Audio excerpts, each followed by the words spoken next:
Hello বন্ধুরা, আমি তোমাদের টুলি। কেমন আছো তোমরা সবাই?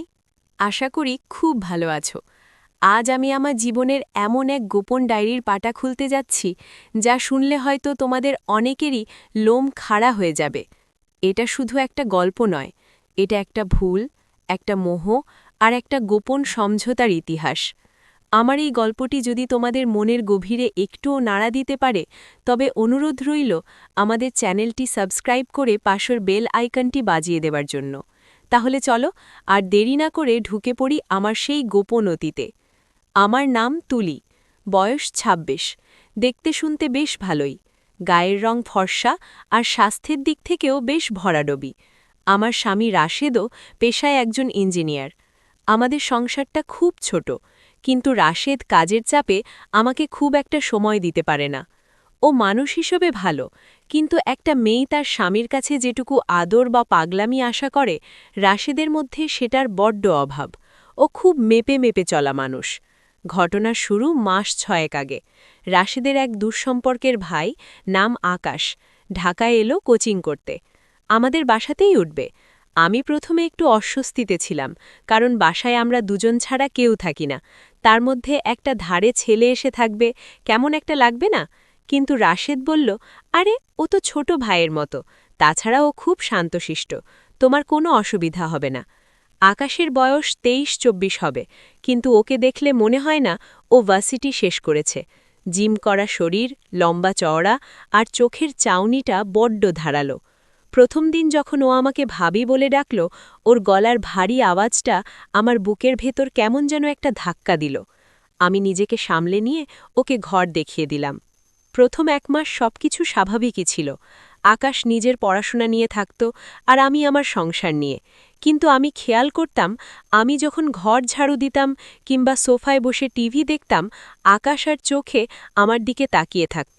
আমি তাকালেই ও চোখ সরিয়ে নিত। ব্যাপারটা আমার খারাপ লাগত না, বরং নিজের রূপের প্রশংসা কার না ভালো লাগে।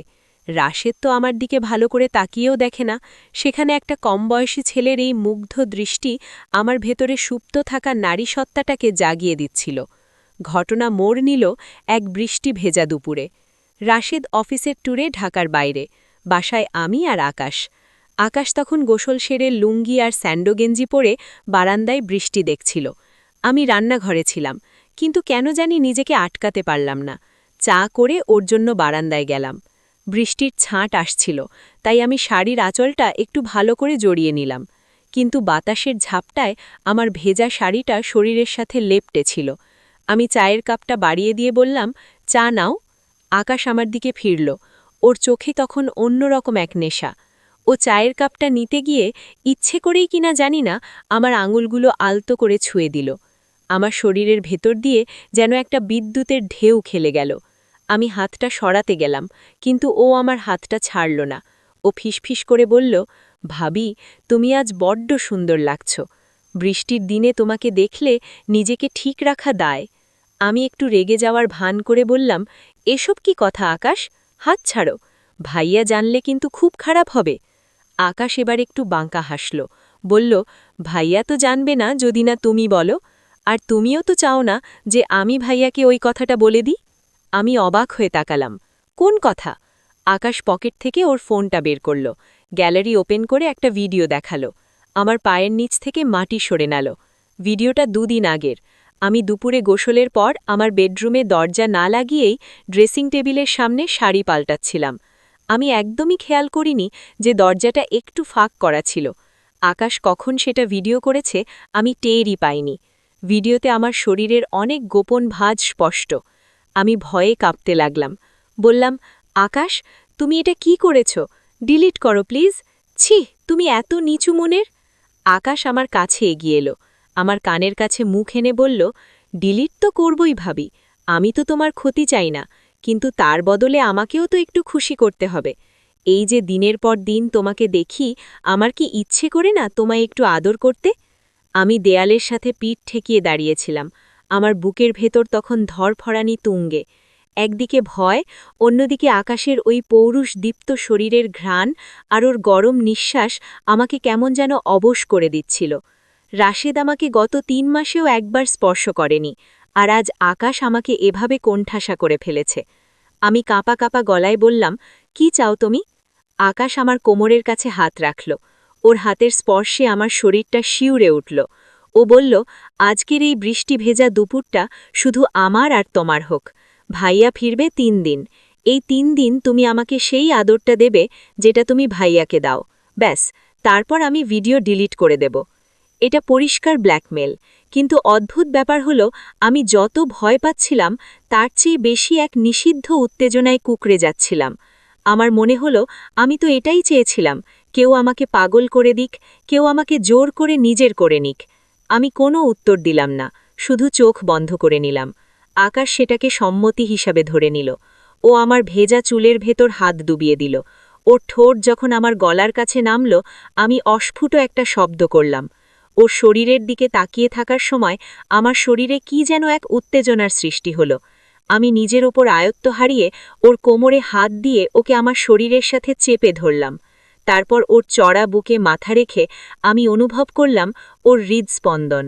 সেদিন দুপুরে ড্রয়িং রুমের সোফাতেই আমাদের প্রথম ভুলটা হলো। আকাশ আমাকে এমনভাবে আদর করল যা আমি বিয়ের ৫ বছরেও পাইনি। ও আমার শরীরের প্রতিটি ভাঁজ, প্রতিটি ইশারা বুঝতে পারছিল। ওর ছোঁয়ায় আমার এতদিনের জমে থাকা অভিমান আর অতৃপ্তিগুলো মোমের মতো গলে পড়তে লাগল। আমি ভুলে গেলাম ও আমার দেওর, ভুলে গেলাম ও আমাকে ব্ল্যাকমেইল করেছে। তখন মনে হচ্ছিল ও আমার প্রেমিকা, আর আমি ওর প্রেমিকা।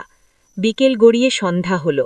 আমরা যখন আলাদা হলাম তখন আমার মনে হলো আমি এক মহা পাপ করেছি। কিন্তু আকাশের চোখের দিকে তাকিয়ে দেখলাম এক অদ্ভুত তৃপ্তি। ও কথা রাখল, আমার সামনেই ভিডিওটা ডিলিট করে দিল। কিন্তু গল্পটা ওখানেই শেষ হলো না। ওই ৩ দিন রাশেদ ছিল না, আর এই ৩ দিন আমরা স্বামী স্ত্রীর চেয়েও বেশি কিছু হয়ে উঠেছিলাম। রাতে আমি আমার ঘরে ঘুমোতে যেতাম, কিন্তু মাঝরাতে দরজায় টোকা পড়ত। আমি জানতাম ওটা আকাশ। আমি দরজা খুলে দিতাম। আমাদের সেই গোপন সমঝোতাটা ভালোবাসায় রূপ নিতে শুরু করল, নাকি শুধু শরীরের নেশা ছিল তা আমি আজও জানি না। রাশেদ ফিরে আসার পর আকাশ আবার আগের মতো শান্তশিষ্ট হয়ে গেল। কিন্তু খাবার টেবিলে যখন ও আমাকে পানির গ্লাস এগিয়ে দেয়, তখন ওর আঙুলগুলো যখন আমার আঙুল ছোঁয়ে আমার শরীরটা কেঁপে ওঠে। ও চোখের ইশারায় আমাকে মনে মনে করিয়ে দেয় সেই বৃষ্টি ভেজা দুপুরের কথা। এখনও আকাশ আমাদের সাথেই থাকে। রাশেদ কিচ্ছি জানে না। রাশেদ যখন অফিসে যায়, আকাশ তখন আমার কাছে আসে, কখনো রান্নাঘরে, কখনো ছাদে কাপড় শুকোতে গিয়ে। আমাদের এই সম্পর্কের কোনো নাম নেই, কোনো ভবিষ্যৎও নেই, শুধু আছে এক তীব্র আকর্ষণ আর ধরা পড়ার ভয়।